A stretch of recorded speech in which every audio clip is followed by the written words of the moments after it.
मेरा भारत चैनल की तरफ से के शर्मा की राम राम, जय हिंद। आज मैं एक ऐसे महान क्रांतिकारी के विषय में बताने जा रहा हूँ। विषय है कि जलियांवाले कांड का किस तरह लिया बदला शहीद आजम उधम सिंह ने। साथियों,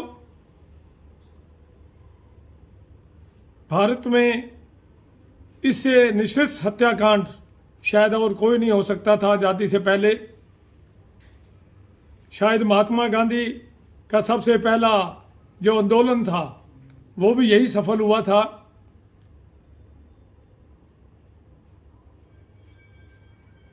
जहाँ तक उधम सिंह की बात है, उधम सिंह का जन्म 26 दिसंबर 1899 को टहल सिंह के घर में हुआ था। उनके पिता रेलवे में क्रॉसिंग फाटक पर उनकी जॉब हुआ करती थी। उधम सिंह ने मैट्रिक तक शिक्षा प्राप्त की और दुर्भाग्य से बचपन में ही उसके माता पिता चल बसे थे। उसके बाद वह अमृतसर में हरमिंदर साहब के साथ ही सेंट्रल खालसा अनाथालय में रहते थे। उन्हीं दिनों में ब्रिटिश सरकार ने रॉलेट एक्ट पास किया। हर जगह विरोध हुआ। लाहौर में लाला लाजपत राय जी ने भी विरोध किया। महात्मा गांधी ने इस आंदोलन को तेज करने के लिए कहा। हिंदुस्तान के हर कोने में जुलूस निकलने लगे।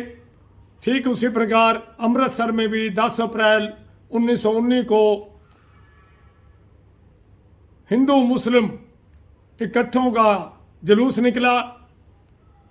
ये एकता देख करके अंग्रेज भिन भिना गए और ये जुलूस था रॉलेट एक्ट के खिलाफ। सवाल है कि रॉलेट एक्ट क्या है? रॉलेट एक्ट ये है कि बिना किसी भी क्रांतिकारी को बिना रिपोर्ट दर्ज कराए, बिना मुकदमा चलाए गिरफ्तार किया जा सकता है। इतना खतरनाक था। अंग्रेजों ने इस एक्ट को पास किया कि हम किसी भी आंदोलन को कुचलने के लिए ये नियम लागू करना बहुत जरूरी है, ऐसा उसका मानना था। इसीलिए आंदोलनकारियों को कुचलने के लिए ये एक्ट उन्होंने हिंदुस्तान में पारित किया। लेकिन जैसा मैंने आपको बताया कि हिंदुस्तान में हर कोने में जुलूस निकल रहे थे। अमृतसर में भी विरोध पूर्ण जुलूस निकला। उसमें इंडियन नेशनल कांग्रेस के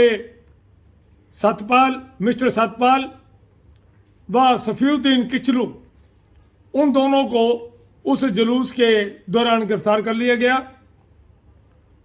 और 13 अप्रैल 1919 को, जिस दिन बैसाखी थी, बैसाखी मेला मनाने के साथ साथ इस रॉलेट एक्ट के विरोध में व इस गिरफ्तारी के विरोध में जलियांवाला बाग के अंदर एक सभा की गई। हजारों लोग आए। शांतिपूर्ण सभा चल रही थी। बड़े बड़े नेता लोग आए हुए थे। उसी दौरान लेफ्टिनेंट गवर्नर ओडवायर जो पंजाब के थे, उन्होंने सख्ती करने के आदेश दिए। तब ब्रिगेडियर डायर की कमान के अंदर 2 टुकड़ियां शहर से चलती हुई जलियांवाला बाग के गेट के ऊपर आके खड़ी हो जाती हैं और उन्होंने जलियांवाला बाग के लगभग सभी गेट बंद कर दिए और बिना चेतावनी दिए उन्होंने धुआंधार गोलीबारी शुरू कर दी। भगदड़ मच गई, चारों तरफ भागने लगे। आज भी जलियांवाला बाग में जो कुआं है, कहते हैं कि बाद में कुएं से 120 लाशें तो वहां से निकली। इतना खतरनाक हत्याकांड था वो।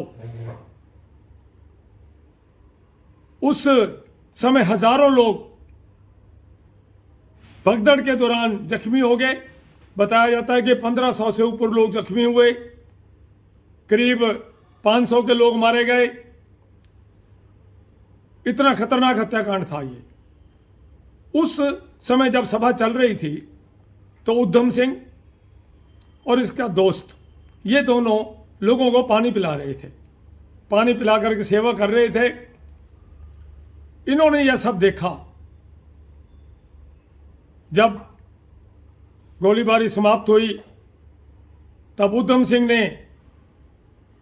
जलियांवाला बाग की मिट्टी को हाथ में लेकर के प्रतिज्ञा की, उस देशभक्त ने, कि जब तक मैं गवर्नर, लेफ्टिनेंट गवर्नर ओडवायर और ब्रिगेडियर डायर को मार ना दूं तब तक मैं चैन से नहीं जीऊंगा। देशभक्ति की भावना मन में हो, दृढ़ इच्छा हो तो क्या नहीं हो सकता। देश के इसी नायक क्रांतिकारी ने अपना जो उद्देश्य था वो प्रारंभ करना शुरू कर दिया।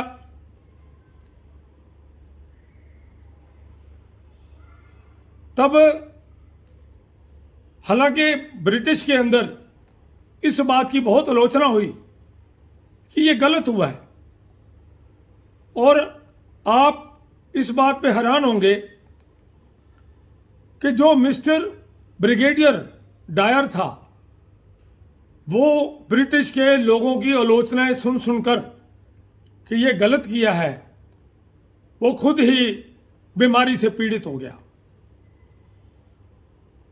और उधम सिंह जब वहाँ लंदन में थे, जिस समय अपनी पूरी तैयारी किए हुए, उनके मन के अंदर जो था उसी के वहीं रहते रहते ही वो बीमारी से पीड़ित होकर के अपनी मौत खुद मर गया। तब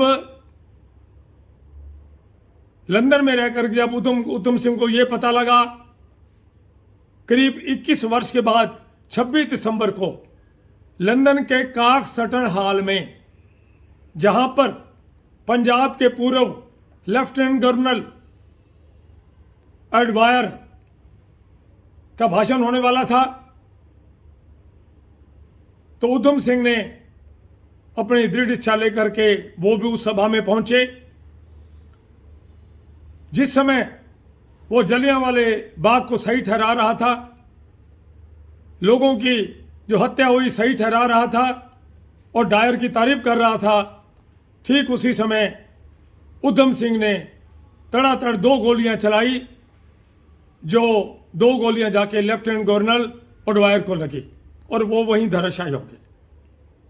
ये करने के बाद